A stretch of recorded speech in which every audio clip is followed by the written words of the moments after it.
नमस्कार, ये आकाशवाणी पटना है। अब आप संजीव कुमार वर्मा से प्रादेशिक समाचार सुनिए। पहले मुख्य समाचार।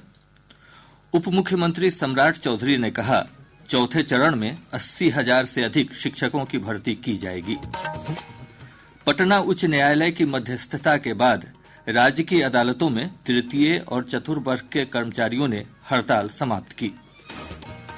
स्वास्थ्य मंत्री मंगल पांडेय ने आईजीआईएमएस पटना में बिहार झारखंड के सबसे बड़े कार्डियक कैथ लैब का किया उद्घाटन। और प्रदेश के अधिकांश भागों में पश्चिमी विक्षोभ के कारण ठंड में वृद्धि। मौसम विभाग का पूर्वानुमान, अगले 2 दिनों तक सुबह के समय छाया रहेगा घना कुहासा। अब समाचार विस्तार से। उप मुख्यमंत्री सम्राट चौधरी ने कहा है कि राज्य की एनडीए सरकार युवाओं के सर्वांगीण विकास के लिए प्रतिबद्ध है। श्री चौधरी ने एक सोशल मीडिया पर पोस्ट करते हुए कहा कि विद्यालय शिक्षकों के चौथे चरण की नियुक्ति में 80,000 से अधिक पदों पर भर्ती की जाएगी। उन्होंने कहा कि राज्य के 75,000 स्कूलों में 7 लाख से अधिक शिक्षकों की नियुक्ति की योजना बनाई गई है।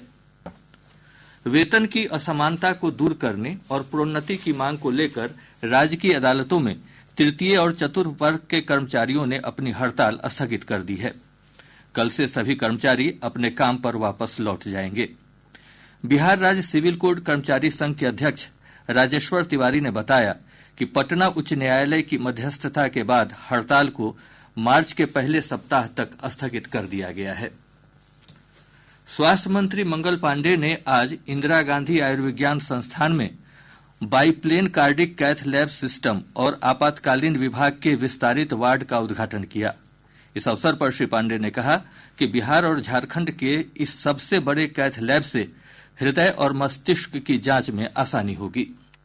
पूरे बिहार और झारखंड में पहला मशीन और इकलौता मशीन है जो हृदय और मस्तिष्क का स्क्रीनिंग एक साथ करेगा और उपचार में सहयोग मिले, तो ये बहुत बड़ा काम है। और बिहार और झारखंड में किसी भी अस्पताल में ऐसी मशीन नहीं। केंद्रीय मंत्री चिराग पासवान ने कहा है कि आगामी बिहार विधानसभा चुनाव में एनडीए की जीत सुनिश्चित है। नई दिल्ली में पत्रकारों से बातचीत करते हुए श्री पासवान ने कहा कि राजद नेता तेजस्वी यादव एनडीए गठबंधन की लोकप्रियता से घबराए हुए हैं।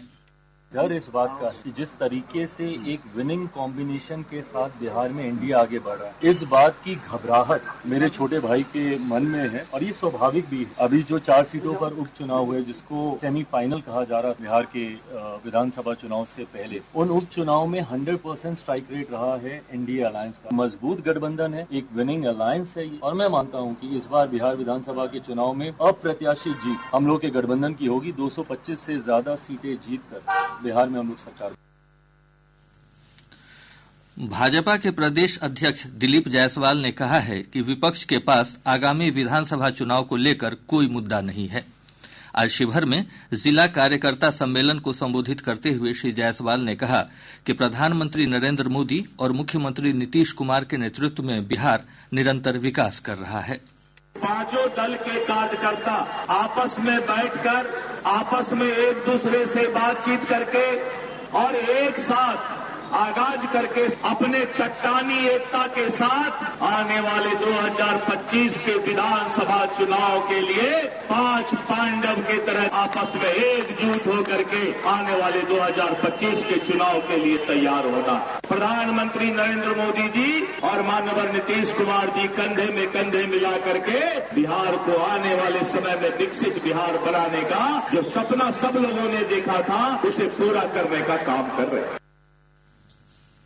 राज्य के ग्रामीण कार्य विभाग के मंत्री अशोक चौधरी ने कहा है कि बिहार में कांग्रेस पार्टी राजद के भरोसे राजनीति कर रही है।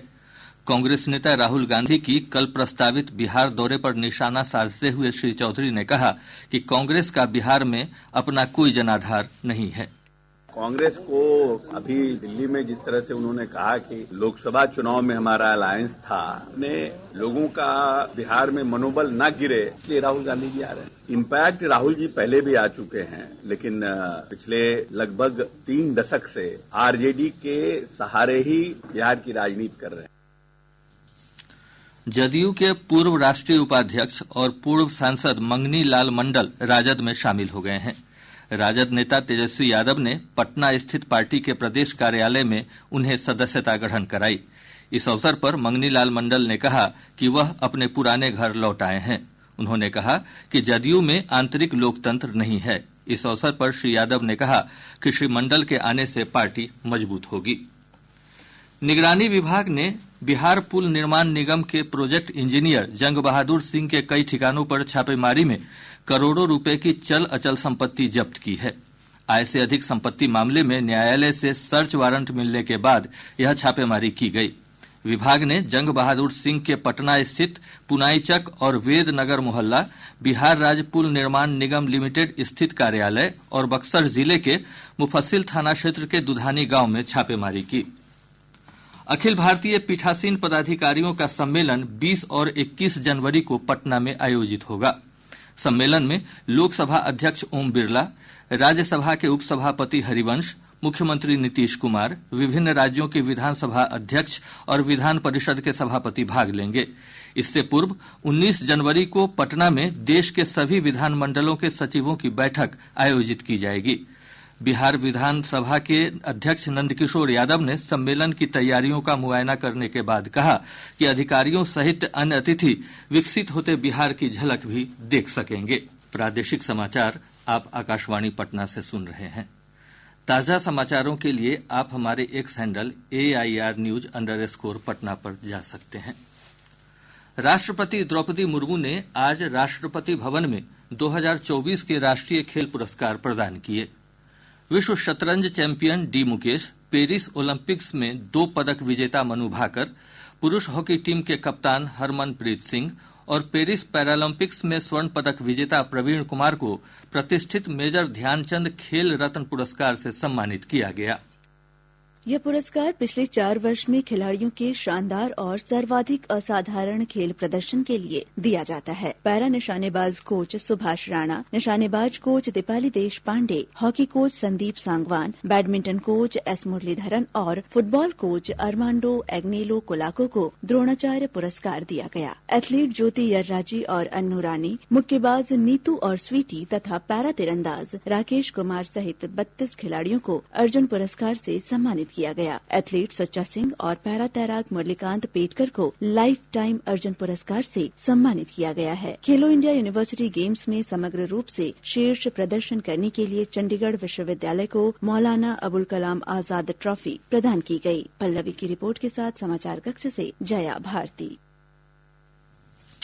अब खबरें महाकुंभ से। प्रयागराज में जारी महाकुंभ में श्रद्धालुओं और तीर्थयात्रियों को बेहतर चिकित्सा सेवाएं प्रदान करने के लिए विशेष व्यवस्था की गई है। प्रयागराज मेला प्राधिकरण ने श्रद्धालुओं की स्वास्थ्य संबंधी जरूरतों को पूरा करने के लिए महाकुंभ मेला क्षेत्र के परेड ग्राउंड में 100 बिस्तरों वाला केंद्रीय अस्पताल स्थापित किया है।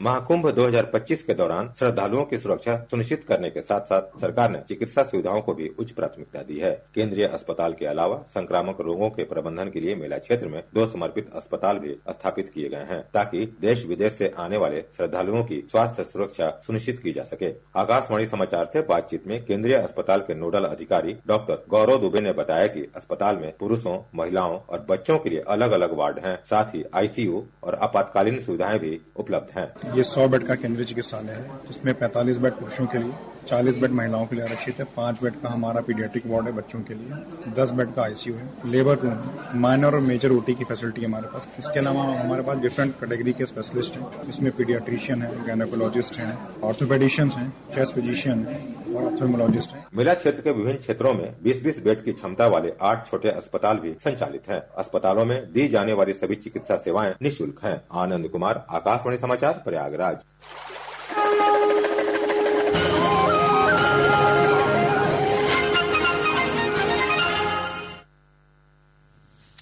बिहार पुलिस ने प्रयागराज महाकुंभ में होटल और परिवहन समेत अन्य सेवाओं की ऑनलाइन बुकिंग के नाम पर हो रही धोखाधड़ी के प्रति लोगों को सचेत किया है। इस तरह की शिकायतें मिलने के बाद पुलिस मुख्यालय ने परामर्श जारी करते हुए लोगों को ऑनलाइन बुकिंग के समय सावधानी बरतने की सलाह दी है। परामर्श में कहा गया है कि गूगल सर्च से मिले किसी वेबसाइट, टोल फ्री नंबर या अन्य किसी नंबर पर भरोसा न करें। कुंभ मेले की आधिकारिक जानकारी kumbh.gov.in पर प्राप्त की जा सकती है। साइबर अपराधों की शिकायत के लिए हेल्पलाइन नंबर 1930 पर संपर्क कर सकते हैं। प्रधानमंत्री नरेंद्र मोदी रविवार 19 जनवरी को सुबह 11 बजे आकाशवाणी पर मन की बात कार्यक्रम में देश विदेश के लोगों के साथ अपने विचार साझा करेंगे। यह इस मासिक रेडियो कार्यक्रम की 118वीं कड़ी होगी। मन की बात कार्यक्रम के लिए लोग अपने सुझाव टोल फ्री नंबर 1800117800 पर आज रात तक भेज सकते हैं। 26 जनवरी को गणतंत्र दिवस आयोजन के कारण मन की बात कार्यक्रम इस बार एक सप्ताह पहले निर्धारित किया गया है। प्रदेश के अधिकांश भागों में पश्चिमी विक्षोभ के कारण कड़ाके की ठंड पड़ रही है। मौसम विभाग से प्राप्त जानकारी के अनुसार अधिकतम और न्यूनतम तापमान के बीच अंतर कम होने से लोगों को कनकनी का एहसास हो रहा है। आज रोहतास के डेहरी में सबसे कम न्यूनतम तापमान 8.6 डिग्री सेल्सियस रिकॉर्ड किया गया। मौसम विज्ञान केंद्र पटना के वैज्ञानिक ने बताया कि 19 जनवरी तक प्रदेश के अधिकांश जिलों में सुबह के समय हल्के से मध्यम स्तर का कोहरा छाया रहेगा।